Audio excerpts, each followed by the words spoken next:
नमस्कार दोस्तों, आपके अपने YouTube चैनल संस्कृत तेजस पे एक बार फिर से आप सभी का स्वागत है। आज की क्लास में हम DSSB TGT Sanskrit male paper 5 सितंबर 2021 को लगा था, उसके ओल्ड क्वेश्चन पेपर की हम चर्चा करने वाले हैं। इसके बाद हम DSSB संस्कृत का बैच रहेगा उसको प्रारंभ कर देंगे। दोस्तों, उससे पहले मुझे आप सभी के सपोर्ट की ज़रूरत है, तभी मैं DSSB TGT संस्कृत का बैच प्रारंभ कर पाऊंगा। बस आप सभी का इतना सा सपोर्ट चाहिए कि इस YouTube चैनल संस्कृत तेजस को आप सब्सक्राइब करें एवं अपने दोस्तों को शेयर करें और उनसे क्लास लेने के लिए बोलें, सब्सक्राइब करने के लिए बोलें। अगर आप सभी का सपोर्ट बना रहेगा तो हम बैच प्रारंभ करेंगे और उसके साथ फर्स्ट पेपर का भी बैच प्रारंभ करेंगे। तो बस दोस्तों, आप अभी सब सब्सक्राइब करके सहयोग करें। तो हम चर्चा कर लेते हैं DSSB TGT Sanskrit male paper की किस प्रकार के क्वेश्चन पूछे गए हैं। DSSB में संस्कृत के 100 क्वेश्चन पूछे जाते हैं और 100 नंबर के होते हैं। 100 क्वेश्चन 100 मार्क्स के। अब उन्हीं की हम चर्चा करेंगे। फर्स्ट और सेकंड पेपर दोनों एक साथ होते हैं। हम सीधे सेकंड पेपर संस्कृत वाले पे चले जाते हैं। संस्कृत वाले में 5 पार्ट होते हैं। 20-20 क्वेश्चन के 5 पार्ट डिवाइड कर रखे हैं। उनमें कोई फिक्स नहीं है कि पहले साहित्य के क्वेश्चन या व्याकरण के क्वेश्चन किसी भी प्रकार से पूछे जा सकते हैं। बस आपको तो ये देखना है कि किस टॉपिक से कौन कौन से क्वेश्चन पूछे गए हैं, उनको आपको नोट करना है। क्योंकि आगे की जब आप परीक्षा दोगे अब DSSB TGT 2023 की, तो उसमें आपको फायदा मिलने वाला है। अब आते हैं हम फर्स्ट क्वेश्चन पे। हम इन क्वेश्चन को और इनके आंसर देखते हुए चलेंगे। इनके सूत्रों की अभी चर्चा नहीं करेंगे। जब हमारी रेगुलर क्लास होगी तो हम इन क्वेश्चनों को भी उनके साथ लेते हुए चलेंगे, क्योंकि अभी तो हमें केवल इस क्लास के माध्यम से यह जानना है कि किस टॉपिक से कितने क्वेश्चन पूछे गए और किस प्रकार से क्वेश्चन पूछे जाते हैं। तो आइए देखिए, पहला क्वेश्चन है कह प्लस अयम भवति। इसमें कौन सी संधि है आप सभी कमेंट करके बताएं। पर इसमें पूछा है कि कह प्लस अयम का पूर्व रूप संधि होकर क्या बनेगा। तो इसमें क्या बनेगा, को अयम। क्या बनेगा, को अयम। पूरा रूप मिलाकर क्या बन गया, को अयम। अगले क्वेश्चन की हम चर्चा कर लेते हैं। अगला क्वेश्चन है निर प्लस रस। संधि से ही दूसरा क्वेश्चन पूछा गया है। इत्यत्र संधि युक्त पदम भवति। 4 ऑप्शन है, तो हमारा कौन सा वाला होगा, चौथा वाला नीरस है। संधि सेध की बात करें हम तो इसमें होगा निर प्लस रस होता है। इसमें से र को लोप कर दिया जाता है रोरी से, और ढ्र लोप से पूर्व से दीर्घ वर्ण से नी की ई को दीर्घ करके निरस बनाया जाता है। आगे चलिए, तीसरा क्वेश्चन पूछा गया है पितरऊ इत्यत्र विग्रह भवति। समाज से पूछा गया है कि इसका विग्रह क्या होता है। विग्रह 2 होते हैं, लौकिक विग्रह और अलौकिक विग्रह। तो यहाँ पर पूछा गया है अलौकिक विग्रह। तो अलौकिक विग्रह की हम बात करें तो माता च पिता च, ये अलौकिक विग्रह होगा और इसका संपूर्ण रूप क्या बनेगा, पितरऊ। आगे देखिए, चौथे क्वेश्चन की हम बात करते हैं घनश्याम। घनश्याम इत्यत्र समासः भवति। घनश्याम में समास पूछा गया है। देखिए घनश्याम में कौन सा वाला समास है। तो घनश्याम में हम बात करेंगे कि कर्मधारय समास है। सूत्र आपने देखा होगा उपमानानि सामान्य वचने, उस सूत्र से क्या हो जाएगा, हमारा कर्मधारय समास हो जाएगा। अगले क्वेश्चन की हम बात करते हैं। तो अगला क्वेश्चन क्या होगा हमारा, बालकः तत्र अत्र केन सूत्रेण विसर्ग से स्थान स भवति। यहाँ पर संधि सूत्र पूछ लिया है, तो विसर्जनीय से स, इस सूत्र से हमारी क्या हो जाएगी, जो विसर्ग है उसके स्थान पे स हो जाएगा और क्या बन जाएगा, बालकास तत्र। आगे देखिए, अगले क्वेश्चन की हम बात करते हैं तत्चित्रम। तत् प्लस चित्रम इत्यत्र कह संधि अस्ति। तो यहाँ पर कौन सी संधि हो जाएगी, इष्युत्व संधि हो जाएगी। इस्तो इष्यो ना इष्यो सूत्र। अगले क्वेश्चन की बात करें हम, चक्षुर्हीनः इत्यत्र से विग्रह भवति। समाज से पूछा गया क्वेश्चन है, तो इसका भी क्या विग्रह हो जाएगा, चक्षुभ्याम हीनः। तृतीया के द्विवचन में हो जाएगा चक्षुभ्याम हीनः। अगले क्वेश्चन की बात करें यथैव इत्यस्य संधि विच्छेदः भवति। तो काफी सरल क्वेश्चन पूछे जा रहे हैं, इतने कोई कठिन क्वेश्चन नहीं आ रहे हैं। तो इसका क्या हो जाएगा, यथा प्लस एव वृद्धि संधि हो जाएगी। अगला क्वेश्चन कारक से पूछा गया, क्रिया आधार है कारकम कथ्यते। क्रिया का आधार कौन सा होता है, तो क्रिया का आधार कौन सा होता है, अधिकरण होता है। कारक से पूछा गया अगला क्वेश्चन भी बलिम भिक्षते वसुधाम। इत्यस्मिन् कर्म संज्ञा केन सूत्रेण भवति। तो यहाँ पर कर्म संज्ञा करने वाला सूत्र पूछा है, तो कौन सा सूत्र हो जाएगा? अकथितम च है, क्योंकि वहां पर एक है अर्थ निबंधन संज्ञा। उससे क्या होता है कि जितने भी 16 धातु है उनके अर्थ अगर समान है तो उन धातुओं से भी क्या हो जाएगी? कर्म संज्ञा हो जाएगी। आगे देखिए, नमः इत्यस्मिन् योगे का विभक्ति ही भवति। तो नमः के योग में सरल क्वेश्चन है, कौन सी विभक्ति हो जाती है? चतुर्थी विभक्ति हो जाती है। सूत्र सभी को पता है। आगे देखिए, जनिकर्तो हो प्रकृति इति सूत्रेण विभक्ति ही प्रयुज्यते। तो इस सूत्र से कौन सी विभक्ति होती है? उत्पन्न अर्थ में पंचमी विभक्ति का हम प्रयोग करते हैं। आगे देखिए, ध्रुवम अपाये अपादानम इत्यत्र अपायो नाम किमस्ति। अपायो का नाम क्या होता है? विश्लेष होता है, जिसका हम प्रयोग कहाँ करते हैं? पंचमी में करते हैं, अलग होने अर्थ में। अष्टानाम अध्यायानाम समाहार इत्यत्र समासः भवति। समाहार क्या बन जाएगा? अष्टाध्यायी बन जाएगा। आगे देखिए, चक्रपाणि इत्यत्र समासः भवति। तो चक्रपाणि में कौन सा समास हो जाएगा? बहुव्रीहि समास हो जाएगा। हम केवल क्वेश्चनों की चर्चा कर रहे हैं, इनके सूत्रों को हम डिस्कस क्लास में करेंगे। अगला कारक से पूछा गया क्वेश्चन है, क्रियायाः संपादकः क्या कथ्यते। तो क्रिया को संपादित करने वाले को क्या कहते हैं? उसे हम कर्ता कहेंगे। क्या कहेंगे? कर्ता कहेंगे। अगला क्वेश्चन है, सूर्योदय है इत्यस्मिन् पदे संधि अस्ति। सिंपल क्वेश्चन है, सूर्योदय में कौन सी संधि हो जाएगी? गुण संधि हो जाएगी। संस्कृते कारकाणि कतिविधानि। संस्कृत में कितने कारक होते हैं? तो सभी को पता है, संस्कृत में 6 कारक माने गए। संबंध को कारक नहीं माना जाता है। न उपयोगी इत्यस्य समासः भवति। न उपयोगी अनुपयोगी बन जाएगा, इसमें नए तत्पुरुष समास का हम प्रयोग करते हैं। 20वां क्वेश्चन है, अधिहारी इत्यत्र समासः भवति। सिंपल क्वेश्चन है, कौन सा समास हो जाएगा? अव्ययीभाव समास हो जाएगा। विभक्ति अर्थ में हमारा अव्ययीभाव समास हो जाएगा। तो आगे देखिए, 20 क्वेश्चन पहले पार्ट के कंप्लीट हो चुके हैं। अब इसको सबमिट करने के बाद आप दूसरे पार्ट पर चले जाते हैं, और अगर इस पार्ट के कोई क्वेश्चन को छोड़ दिया है और वापस करना चाहते हैं तो आप सबमिट करने के बाद नहीं कर पाएंगे। तो अगले पार्ट पर हम जाने से पहले कंफर्म कर ले कि हमें कितने क्वेश्चन करने और कौन सा रहे तो नहीं रहा है। अगले पार्ट पर हम चले आते हैं, जो कि दूसरा पार्ट है। उसमें पूछा गया, उचित अवय पदेन रिक्त स्थानं पूरयन्तु। तो रिक्त स्थान दे रखा है, स तस्य आवरणम अपसारयति। रिक्त स्थान एव एकम भयंकरम विषधरम पश्यति। तो यह इसमें कौन सा होगा? यदा सह तस्य आवरणम अपसारयति, जब वह उसके आवरण को हटाता है, तदा तब एव एक भयंकर विषधरम पश्यति, तब ही एक भयंकर विषधर को देखता है। तो इसमें कौन सा हो जाएगा? यदा तदा हो जाएगा। आगे बात करें तो शब्द रूप से क्वेश्चन है, राम शब्द से तृतीयक वचने रूपम भवति। तो सिंपल क्वेश्चन है, राम शब्द का तृतीय एक वचन पूछा है तो क्या बन जाएगा? रामेण बन जाएगा। अगला प्रश्न है, यत् पदम परिवर्तितम न भवति तद अव्ययम इति अव्यय लक्षणम एतेषु एतासु कस्मिन् पूर्णतया संघटते। कि इन सब में कौन सा लक्षण अव्यय को संपूर्ण रूप से परिभाषित करता है? तो कौन सा आंसर हो जाएगा? पहला वाला हो जाएगा, सर्वलिंग वचन विभक्तिषु। सभी लिंगों में, सभी वचनों में, सभी विभक्तियों में जो समान होता है उसे हम क्या बोलते हैं? अव्यय बोलते हैं। आगे देखिए दोस्तों, अधि प्लस ई प्लस लप इत्यस्य संयोग है भवति।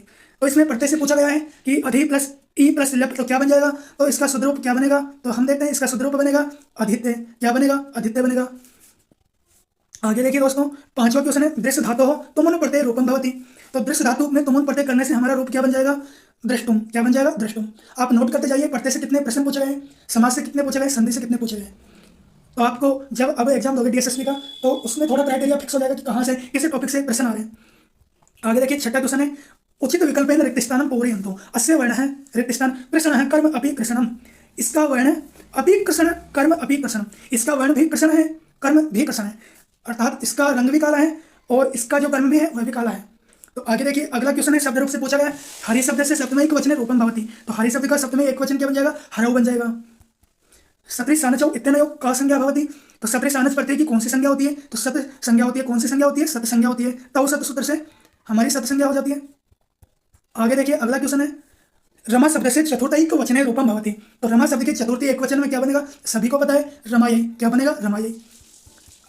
राजा प्रजा प्रयत्नेन कोष्टक पाल अनियर अत्र कोष्टक प्रदत्त पद से प्रकृति प्रत्ययो संयोज्य उचितम उत्तरम चिनुतः।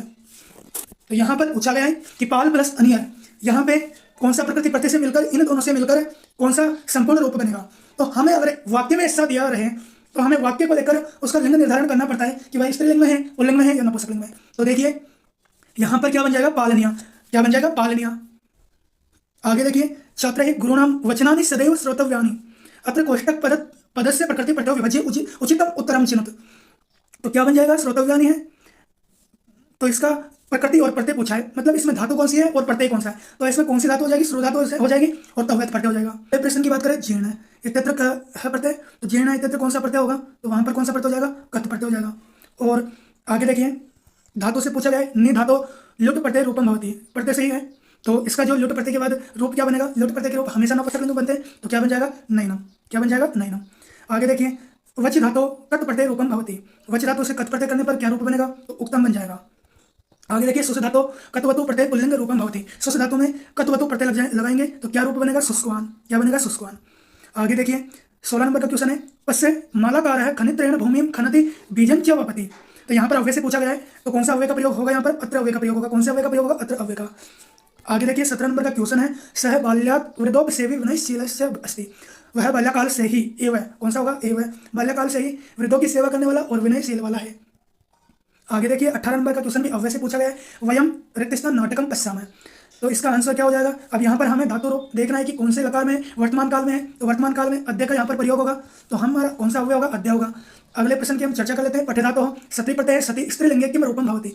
पठधातु से सती प्रत्यय लगाने पर स्त्रीलिंग में क्या रूप बनेगा? तो क्या रूप बनेगा? पठंती बन जाएगा। कौन सा बन जाएगा? पठंती बन जाएगा। पुल्लिंग में पठंती बनता है। 20वां नंबर का प्रश्न है हमारे, यथोचितम क्रियताम रिक्तस्थान राजादेशम श्रुत्वा सर्वे कपय अचिंत्यन। यहाँ पर अव्यय देखना है कौन सा अव्यय प्रयोग होगा? तो इति अव्यय का यहाँ पर प्रयोग होगा। यथोचितम क्रियताम, जैसा उचित है वैसा करना चाहिए। इति राजा आदेशम सुनकर सभी बंदरों ने सोचा। आगे देखिए 20 क्वेश्चन 2 पार्ट कंप्लीट हो चुके हैं, 60 क्वेश्चन और बचे हमारे, उनको हम देख लेते हैं। शब्द रूप से पूछा गया, द्वि शब्द से पूर्णी संख्या स्त्रीलिंगे भवति। तो स्त्रीलिंग में पूर्णी संख्या क्या बनेगी? द्वि शब्द की। तो हम बात कर लेते हैं कि वहां पर द्वितीय बनेगी। क्या बनेगी? द्वितीय बनेगी। अगला प्रश्न है, क्रीधातु विधिलिंग लकार से प्रथम पुरुष बहुवचन है रूपम भवति। तो प्रथम पुरुष बहुवचन में क्या बन जाएगा? क्रीणयो। आगे देखिए तीसरा प्रश्न है, कोष्ठगत शब्देन उचित रूपम निर्माय रिक्त स्थानम पूरयन्तु। तो यहाँ पर बालिका विद्यालयम गच्छन्ति, कोष्ठक में दे रखा है त्रि। तो यहाँ पर बालिका को देखना है कि बालिका स्त्रीलिंग में है, तो स्त्रीलिंग में ही संख्या यहाँ पर लिखी जाएगी, क्योंकि यहाँ पर संख्या विशेषण है। तो क्या हो जाएगा इसका आंसर? यहाँ हो जाएगा हमारा तीसरा है। अगला प्रश्न है, दा धातु लट लकार से प्रथम पुरुष बहुवचने रूपम भवति। तो दा धातु में लट लकार प्रथम पुरुष का बहुवचन क्या हो जाएगा? ददति हो जाएगा। ददति ददत ददति, इस प्रकार से इसके रूप चलते हैं। अगला प्रश्न है, वागर्थाविव संपृक्तौ वागर्थ प्रतिपतये जगतः पितरौ वंदे पार्वती परमेश्वरौ इत्यादि किम छंद है। यहाँ पर छंद पूछा गया है। अब साहित्य से भी क्वेश्चन आने लगे हैं, तो देखिए लोग लेते हैं हम साहित्य का, तो इसमें छंद पूछा गया है, तो अनुष्टुप छंद होगा। हम वर्णों की गिनती करके भी छंद को जान सकते हैं और लक्षण से भी हम छंद को जान सकते हैं। तो कौन सा छंद होगा? यहाँ पे अनुष्टुप होगा। कुछ उदाहरण ऐसे होते हैं कि उन्हीं को बार बार परीक्षा में रिपीट किया जाता है, तो आपको ऐसे उदाहरणों को रट लेना चाहिए। जिस प्रकार से एक ये उदाहरण, कोष्ठगत शब्देन उचित रूपम निर्माय रिक्तस्थानम पूरयन्तु। कक्षायां छात्राः सन्ति, अष्टम कोष्ठक में दे रखा है, तो यहाँ पर भी हम क्या करेंगे? वाक्य में जो जिस प्रकार का लिंग दे रखा है आगे उसी प्रकार से विशेषण प्रयोग में लाएंगे, तो अष्टव होगा। यहाँ पर क्या होगा? अष्टव होगा। सभी में समान होता है अष्टव। आगे देखिए, क्री धातु हो लट लकार से मध्यम पुरुष एक वचने रूपम भवति। क्या हो जाएगा? सरल क्वेश्चन है, करोसी। 8वां क्वेश्चन है, छंद से पूछा गया है, निंदन्तु निति निपुणाः यदि वा स्तुवन्तु लक्ष्मी समाविशतु गच्छतो वा यथेष्टम् इत्यत्र किम छंद है प्रयुक्तम। तो कौन सा होगा? वसंत तिलका। वसंत तिलका आप लक्षण से कर देंगे और वर्ण से भी कर सकते हैं, क्योंकि इसमें कितने वर्ण होते हैं? 14 वर्ण होते हैं। आगे देखिए अगला प्रश्न है, चतुर शब्द से षष्ठी विभक्तौ रूपम भवति। क्या हो जाएगा? चतुर्नाम। बहुवचन में क्या हो जाएगा? चतुर्नाम। अच्छा, एक वचन में क्या होगा? एक वचन में नहीं होगा, क्योंकि चतुर शब्द बहुवचन में ही प्रयुक्त होते हैं। ठीक है। अगला प्रश्न है, अस्मत् शब्द से चतुर्थ एक वचने रूपम भवति। अस्मत् शब्द का चतुर्थ एक वचन क्या होगा? मह्यम। क्या होता है? मह्यम होता है। और इसमें वो भी होता है, मैं नौ न, मैं नौ न। द्वितीय में होता है मान नौ न। उस प्रकार से मह्यम की जगह हम मैं भी प्रयोग में कर सकते हैं। अगला प्रश्न है, विद्वत शब्द से पंचम एक वचने रूपम भवति। तो विद्वत शब्द का पंचमी एक वचन में क्या रूप बनेगा? विदुषः बनेगा। षष्ठी एक वचन में भी विदुषः बनता है। अगला प्रश्न है, हन धातु हो लोट लकार से मध्यम पुरुष एक वचने रूपम भवति। मध्यम पुरुष एक वचन में लोट लकार में क्या बन जाएगा? हन धातु का जही। वाच शब्द से प्रथमा बहुवचने रूपम भवति। क्या बनेगा? वाच है। अगला प्रश्न है, अस धातु लंग लकार से उत्तम पुरुष बहुवचने रूपम भवति। अस धातु का लंग लकार उत्तम पुरुष बहुवचन में क्या हो जाएगा? आस्म। सस शब्द से द्वितीय विभक्तौ रूपम भवति। सस शब्द का द्वितीय विभक्ति में क्या रूप बनेगा? बहुवचन में बनता है सठ। क्या बनेगा? सठ बनेगा। नदी शब्द से षष्ठी बहुवचने रूपम भवति। नदी शब्द से षष्ठी बहुवचन में क्या बनेगा? नदी नाम।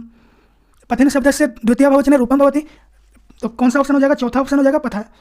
शब्द रूप से काफी प्रश्न पूछे जा रहे हैं। पच धातु हो लिट लकारे प्रथम पुरुष बहुवचने रूपम भवति। पच धातु लिट लकार प्रथम पुरुष बहुवचन में क्या बनेगा? पक्षंति, जो फिलहाल सेकंड ग्रेड की एग्जाम में भी पूछा गया था। तो क्या बन जाएगा? पक्षंति बन जाएगा। पत्र शब्द से द्वितीय बहुवचने रूपम भवति। पत्र शब्द नपुंसकलिंग में होता है, तो क्या बन जाएगा? द्वितीय बहुवचन में पत्राणि। युष्मत शब्द से सप्तमी बहुवचने रूपम भवति। युष्मत शब्द का सप्तमी बहुवचन में क्या बनेगा? युष्मासु।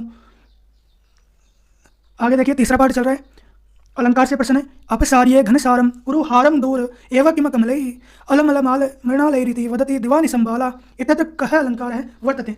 तो यहाँ पर कौन सा अलंकार होगा? अनुप्रास। हम अभी अलंकारों की ज़्यादा चर्चा नहीं करेंगे, जल्द हम टॉपिक पढ़ने वाले हैं जब इन उदाहरणों को लेते हुए चलेंगे साथ में। तो कौन सा अलंकार हो जाएगा? अनुप्रास हो जाएगा, क्योंकि यहाँ पर एक वर्ण की आवृत्ति बार बार हो रही है। अगला प्रश्न है, न परिचयम रक्षति नाभिजनम इक्षते न रूपम आलोकयते न कुलकर्म अनुवर्तते न शीलम पश्यति न वैदग्ध्यम गणयति इत्यादि वर्णनम किम अधिकृते विहितम। तो ये पूछा गया है कि ये लक्षण किसका है? तो किसका है? लक्ष्मी। किसके बारे में कहा गया है? लक्ष्मी के बारे में। साहित्य से पूछा गया है, पृथुकार्त स्वर पात्रम भूषितनि शेष परिजनम देव विलसत्य करेणु गहनम संप्रति सममावयो सदनम इत्यत्र कह अलंकार है वर्तते। तो यहाँ पर कौन सा अलंकार हो जाएगा? श्लेष अलंकार हो जाएगा। पयः पानम भुजंगानाम केवलम विषवर्धनम उपदेशो हि मूर्खाणाम तर्कोपाय न शान्तये इत्यत्र कह अलंकार है वर्तते। यहाँ पर कौन सा अलंकार हो जाएगा? अर्थान अंतर्न्यास। वागर्थाव्यो संपृक्तौ वागर्थ प्रतिपत्तये इदं मंगलाचरणम कस्य ग्रंथस्य अस्ति। किस ग्रंथ से यह मंगलाचरण लिया गया? कितना सरल क्वेश्चन है। तो रघुवंश से लिया गया। किससे लिया गया? कालिदास का जो महाकाव्य रघुवंश, वहाँ से लिया गया। शेषवय अभ्यस्त विद्यायानां यौवने विषयेषिणां वार्धके मुनिवृत्तीनां योगेनान्ततनुतेजाम् इति श्लोके केषां वर्णनम् अस्ति। इस श्लोक में किस राजा का वर्णन है? तो वह पूछा गया है। तो रघुकुल राज्ञां, यहाँ पर कौन से राजाओं का वर्णन है? रघुकुल के राजाओं का वर्णन है। पातुं न प्रथमं व्यवस्यति जलं युष्मासु स्वपितेषु या नादत्ते प्रियमण्डनापि भवतां स्नेहेन या पल्लवम् इत्यत्र किम छन्दः प्रयुक्तम्। यहाँ पर कौन सा छंद प्रयुक्त किया गया है? तो शार्दूल वे क्रीडितम्। कौन सा छंद प्रयुक्त किया गया है? शार्दूल वे क्रीडितम्। कितने वर्ण होते हैं? 19 वर्ण होते हैं इसमें। ज्ञाने मौनम क्षमा शक्तौ त्यागे श्लाघा विप्रियः इत्यादि श्लोके कस्य राज्य वर्णनम अस्ति। इस श्लोक में किस राजा का वर्णन है? साहित्य में ऐसे दे दिया जाता है और फिर उसमें वर्णन पूछा जाता है, तो हमें मूल ग्रंथों से तैयारी करना चाहिए। तो किस राजा का वर्णन है? दिलीप का। रघुवंश के दिलीप राजा का वर्णन है। सुकनासेन का उपदिष्ट है। काफी सरल क्वेश्चन है। सुकनासेन के द्वारा क्या किसको उपदेश दिया गया? तो चंद्रापीड़ को। कमलम इव मुखम मनोज्ञम एतत् इत्यत्र का अलंकार है। कमलम इव मुखम, तो यहाँ पर कौन सा अलंकार हो जाएगा? उपमा अलंकार हो जाएगा। जहाँ पर इव का प्रयोग होता है शब्दों के साथ, वहाँ पर उपमा अलंकार का प्रयोग किया जाता है।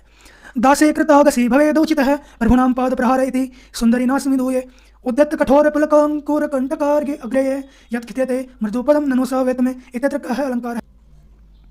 कौन सा अलंकार हो जाएगा? रूपकम।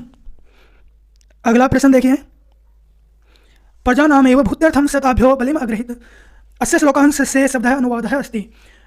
तो इसका अनुवाद करना है हमें इस सूक्ति का। तो इसका सही अनुवाद क्या होगा? अर्थ क्या होगा? वह प्रजाओं के कल्याण के लिए ही उनसे कर लेता है। तो कहाँ से? रघुवंश से राजा दिलीप के बारे में बताया गया है। तारापीड़ से पुत्र है अस्ति। जो कादम्बरी बाण भट्ट की है उससे काफी क्वेश्चन पूछे जा रहे हैं। तो तारापीड़ का पुत्र कौन था? चंद्रापीड़। लिम्पति तमोंगानी वर्षति वांजनम नभः, काफी महत्वपूर्ण उदाहरण है। इसको तो हमें रट लेना चाहिए। इसमें अलंकार पूछा गया है, तो इसमें कौन सा अलंकार होगा? उत्प्रेक्षा अलंकार होगा। अगर क्रिया के साथ इव शब्द का प्रयोग किया जाए तो वहाँ पर कौन सा अलंकार करेंगे? उत्प्रेक्षा अलंकार। अगला क्वेश्चन है, क्व सूर्य प्रभवो वंश है क्व चाल विषयाम अति इत्युक्ति कस्मिन् ग्रंथे उपलभ्यते। कितना सरल है। कहाँ लिखा हुआ है? रघुवंश में यह सूक्ति लिखी हुई है।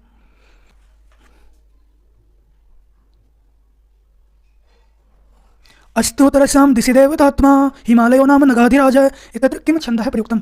यहाँ पर कौन से छंद का प्रयोग किया गया है? तो यहाँ पर उपजाति छंद का प्रयोग किया गया है। कौन से ग्रंथ से लिया गया है? कुमार संभवम से लिया गया है। अगला प्रश्न देखिए, नवपलास पलासवनम पुरः स्फुटपराग परागत पंकजम। यह भी काफी बार पूछा गया है। तो इसमें यमक अलंकार का प्रयोग होगा। कौन से अलंकार का? यमक का, जिसमें एक शब्द 2 बार आए और उसके अर्थ भिन्न भिन्न हो। आगे देखिए, अगला प्रश्न है, वापस बाण भट्ट की कादंबरी से पूछा गया है, सुकनास है कस्य मंत्री आसीत। सुकनास किसका मंत्री था? तो सुकनास किसका मंत्री था? तारापीड़ का मंत्री था। अगला प्रश्न है, निम्नलिखितेषु श्लोक पादेषु वंशस्थम छंदः अस्ति। तो यहाँ पर देखना है कि श्लोक का कौन सा पाद वंशस्थ छंद है। तो दूसरा उदाहरण है, भवंती नम्रास्तरवः फलोद्गमे। इसमें कौन सा अलंकार छंद है? वंशस्थ छंद है। अगला प्रश्न है, या सृष्टि श्रेष्ठुराध्या वहति विधिहुतम या वीर्या च होत्री ये द्वे कालम विदत्तः श्रुति विषय गुणा या स्थिता व्याप्य विश्वम इत्यत्र किम छंदः प्रयुक्तम।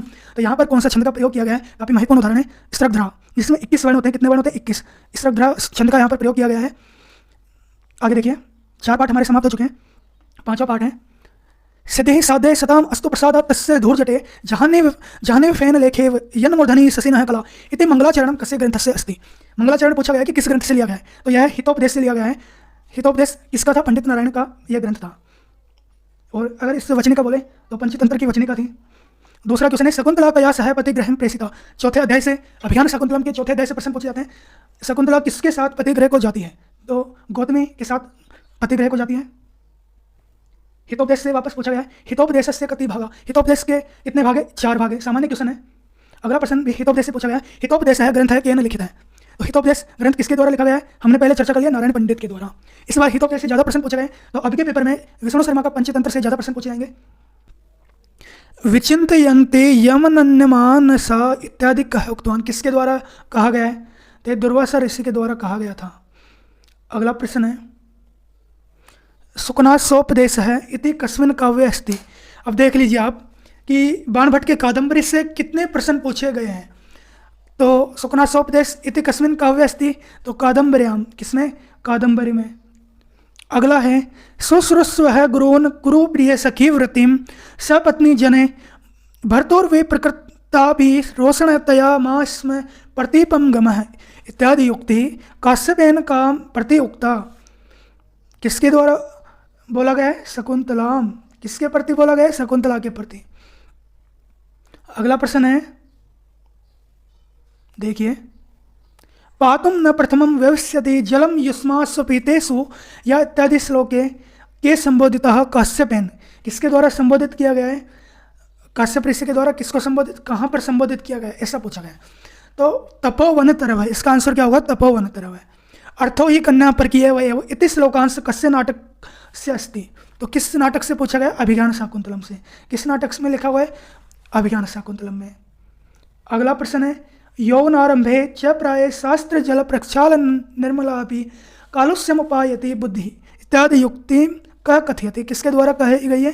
सुकनास के द्वारा। वापस कादंबरी से पूछा गया है, सुकनास के द्वारा कहा गया है। तो इस प्रकार हमारे 90 क्वेश्चन कंप्लीट हो गए हैं और इसके बाद जो 10 क्वेश्चन है वह शिक्षण विधि से पूछे गए हैं। तो धन्यवाद आप सभी को। तो इस प्रकार आप सभी ने लिखा होगा कि किस टॉपिक से कैसे प्रश्न पूछे जा रहे हैं। तो आप उन क्वेश्चनों को देखते हुए उसी प्रकार से तैयारी करें, क्वेश्चनों का लेवल देखें और हमारे साथ बने रहिए। चैनल को सब्सक्राइब करें, लाइक करें। धन्यवाद।